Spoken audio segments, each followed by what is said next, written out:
Well, it hasn't been season, obviously the new season began July 1, and there's a few statistics that I should give you measuring July, August, September, the first quarter.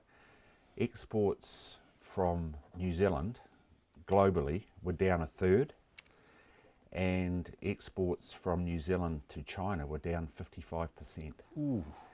And unfortunately, that's reflected in the marketplace. You've been seeing some pretty steep declines in prices, especially on the traditional Chinese middle micron types, 30 through to say 36.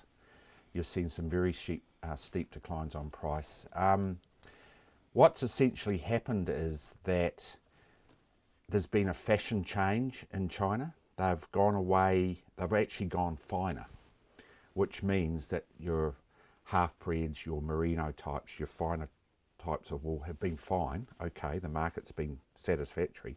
But for this range of types, which reflects quite a quantity in the New Zealand clip, you've seen the market struggle, and it's affected everything really. But the good thing is, I guess, is that Yep. you know what the cause is. Yeah. I mean, if you didn't know that, you'd be shaking your head. Well, I was in you go, and I was in China not so long ago, and obviously you're asking what's going on here, and we had a very good seminar round the table with all the manufacturers, users, and we said, we need an explanation. What's going down, for this yeah. here. And this is what came out. Now, and it's not price related at the moment. We've seen, even though the price has come down, it's a genuine demand issue. You'll find a rebalancing of the market at some stage. I don't know if it's actually there yet, but you'll find the new uses might come up. You'll find that those wools are used for something else.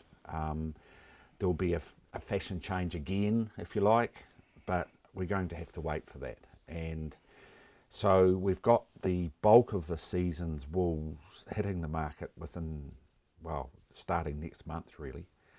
But the big quantities are sort of January, February, March. So, obviously we're trying to do more business all the time to soak up that, get that wool out of the country, get it traded. And so that's exactly what we will be doing. But at the moment, it's been quite a difficult time. You're not expecting people to put their clip on the front veranda and hold on to it. Well, I'm never a great advocate of that, unless, of course, they've got enough cash in the bank to actually do it.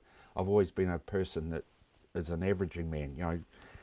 If you're not happy this time, maybe next time. I think people that invariably play the market, they may have a win, and that's fine, but when they have a bad experience, it seems to cost them a lot more.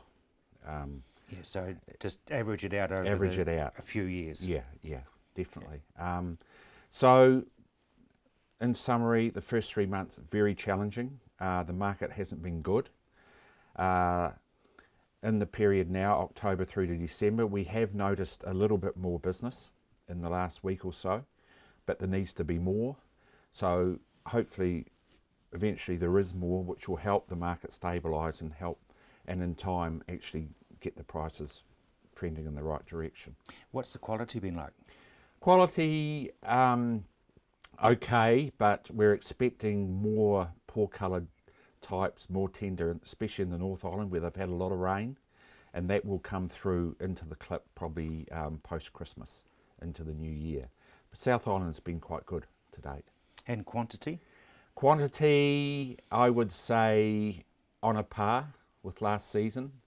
It's interesting, especially the North Island seems to be stable for supply, but in the South Island you still hear that there's changes to dairy going on, affecting sheep numbers. So there's no reason to suspect it hasn't finished that, but it's certainly slowed down a lot from where it was. John, thank you, and I hope that it will come right. I was going to say hope it always. does, but it will come It right. will. And a Merry Christmas to you.